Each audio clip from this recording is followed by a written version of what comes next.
bagong kongreso ngunit tila pareho pa rin ng liderato. Karamihan kasi ng mga posisyon sa Senado, kabilang na ang Senate Presidency, nananatili sa dating may hawak nito, habang ang Kamara nananatili pa rin dikit sa administrasyon bilang ang nakaraan nitong liderato ang siya pa rin namumuno ngayon. Kilalanin ang mga magiging buka ng ika-20 kongreso sa report na ito. Bagong ika-4 na State of the Nation address ni Pangulong Ferdinand Marcos Jr. noong ika-28 ng Hulyo, opisyal na ring nagbuka sa parehong araw ang ika-20 Kongreso ng Senado at ng House of Representatives. Sa first regular session ng 20th Congress ng Senado noong Lunes, na-re-elect sa liderato si Senate President Francis Cheese Escudero matapos ang nominasyon at botohan sa pagitan ng mga senador.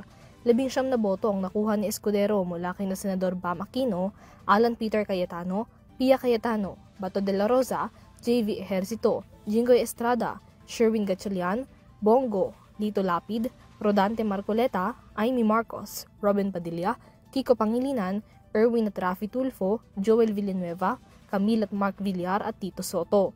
Si Escudero rin ang binoto ng kapwa niya nominado sa Senate Presidency na si dating Senate President Tito Soto habang ibinoto naman ni Cheese si Tito Sen. There are 19 votes in favor of Senator Francis Cheese Escudero and 5 votes in favor of Senator Vicente Soto.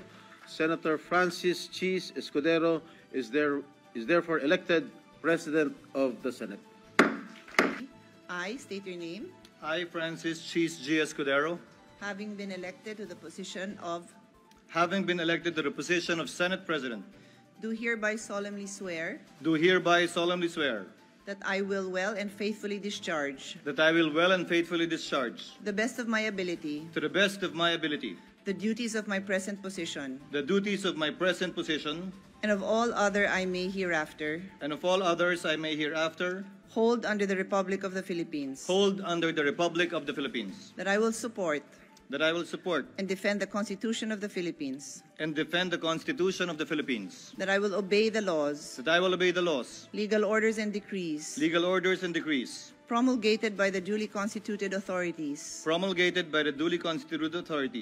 and maintain true faith and allegiance and maintain true faith and allegiance to the Republic of the Philippines, to the Republic of the Philippines, and that I impose this obligation upon myself voluntarily and that I impose this obligation upon myself voluntarily, without mental reservation or purpose of evasion. without mental reservation or purpose of evasion. So help me God. So help me God. Congratulations. Alinsunod sa tradisyon ng Senado, si Soto na ang itinalagang Senate Minority Leader. Magiging bahagi ng minority bloc ang mga bumoto kay Soto kabilang na sina Senadora Risa Hontiveros, Mig Subiri, Loren Legarda at Ping Lacson. Re-elected din sa kanyang pwesto bilang Senate President pro tempore si Senator Jinggoy Ejercito Estrada. Si Senator Joel Villanueva naman ang tatayong Majority Leader ng Senado at Chairperson ng Committee on Rules na hawak niya rin noong 19th Congress.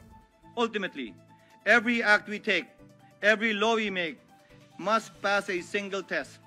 Makakatulong ba ito sa ordinaryong Pilipino? This is our duty. This is our mandate. At inuulit ko po, magtrabaho tayo. Sa kabilang banda, re-elected din sa kanyang posisyon si House Speaker Martin Romualdez na siyang tanging nominado sa posisyon. 269 na kongresista ang bumoto kay Romualdez habang 34 naman ang nag-abstain. Si Presidential Son at Ilocos Norte 1st District Representative Sandro Marcos ang nahalal bilang Majority Floor Leader habang si 4Ps Party List Representative Marcelino Libana naman ang Minority Leader. Para sa EuroTV News, Miela Yagin sumasaludo sa bawat Pilipino.